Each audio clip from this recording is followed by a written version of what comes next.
And we're joined by our old friend Don Pearson. He is the Secretary of the Louisiana Economic Development Department, that LED head guy. Is that better? Hey, good morning. Paul Elio is in town, and he's talking about the three-wheeled Elio car going into the GM plant. He says he's still optimistic, but there's lots of obstacles. And he kind of threw you under the bus a smidge. What? Yeah. I'm going to play the cut for you first, and then we're going to get into the future of the GM plant, et cetera. Here's Paul Elio talking about you causing the delay. A company out of Texas who was negotiating with Louisiana, and we were asked by the LED to give them a 6-month right to negotiate. So as a private company, we had no reason to do so, but we're a team player, so we said we would.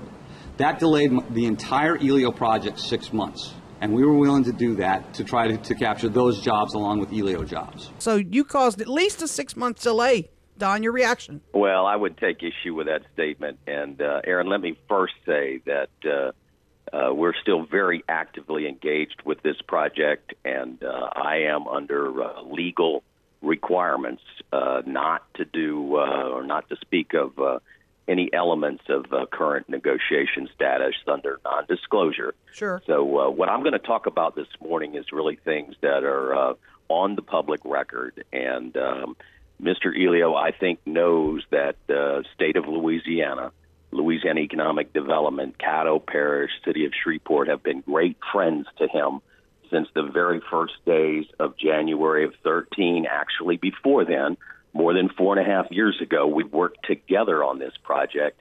And to characterize the delay, he can say that I think it's a little bit like maybe when you're baking a cake and you're going to put the oven on preheat, and then you're going to get your ingredients, your eggs, your butter, your flour.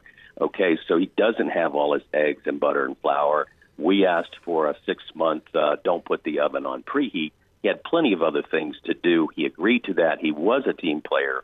But 4.5 years is plenty of time to get your ingredients together, one would think, and we're not there yet.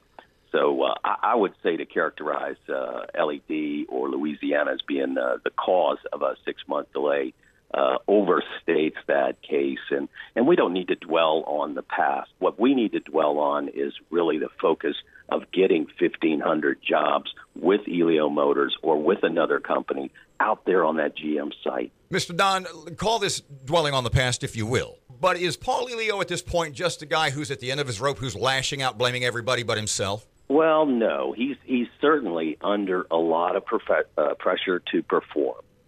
There's no doubt about that. You can look at his stock market page, and that a year ago that was maybe at 23. Today it's at 6. There's a lot of pressures closing in on him. But look, startups are tough. This deal has been complex since day one. In October of 14, you'll recall that they announced that they'd made a $185 million loan application with the U.S. Department of Energy. That's 3 years ago. We know that loan was never granted, never came about. That tells you that there's at least a $185 million hole that he's got to try to backfill. These startups are complex. They have to consider all the design, all the engineering, gathering the investment capital, finding a facility, working through regulatory issues, navigating the market conditions. And then beyond that, you're a startup with a significant execution risk. This has never been done before in terms of mass production of a three-wheeled vehicle. So, Don, let me the world that he's had to manage is really complex. You know this community. You're a Bossier guy. This whole town thinks that a Range Rover would be here had it not been for Paul Elio. I want you to address that and clear that up. Well, I'll address it this way, Erin. It's a hypothetical question. And with a nod to Mother's Day, it's like asking me, well, what would have happened if your mom would have had a boy baby instead? What I can tell you is if you look across the South, Texas, Alabama, wherever, there has not been an automotive company announced in our region. There have been automotive announcements in Mexico and Europe. So I think the idea that one would have definitely been there should this not have been an engagement by Elio is way far a stretch. What I can tell you is we didn't put all our eggs in the Elio basket, and we don't today. We have continued, and we've had 8 major projects look at this facility. A number of outcomes associated with those looks. 2 of them have stayed in their current locations back in their hometowns and expanded there. 1 located in Europe, 1 located in Nevada. The others are ongoing. So we do want to have a plan B in the event that Elio doesn't make, because from the perspective of LED, of Governor John Bell Edwards, of Mayor Tyler, of Commissioner Wilson and the Caddo Commission, a high priority since day one of January 2016 when I took this office has been to find a user and bring significant job production to that GM facility. If 3 years ago, if on a 1 to 10 scale, your organization was behind Elio, if it was a 9 or a 10 out of 10, is your effort to help them out still 9 or 10 out of 10, or are you giving them like a 2, a 3, or maybe a 4? We continue to make very strong efforts in support of Elio, and I'm certain that Mr. Elio would answer in the affirmative if you were to ask him that question. There is one other thing that we've done all along that's been very, very important, and that is protecting the public investment. We have not put money into this program. Caddo Parish has not put money into this program, and that's important. Who's $7.5 million? Who's $7.5 million is it though? That's a purchase of that land. That's a wonderful, low-cost purchase.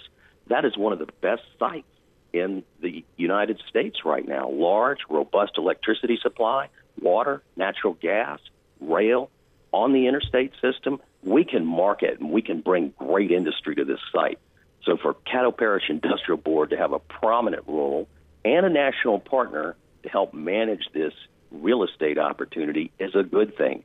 And they've carefully moved into that arena. You know, the backstory could be today that Caddo has spent millions mowing the grass and doing the security and paying the insurance and the upkeep on a facility out there with no results. That wouldn't be good. But by taking on this national partner, they've protected public dollars, and IRG has had to bear those expenses.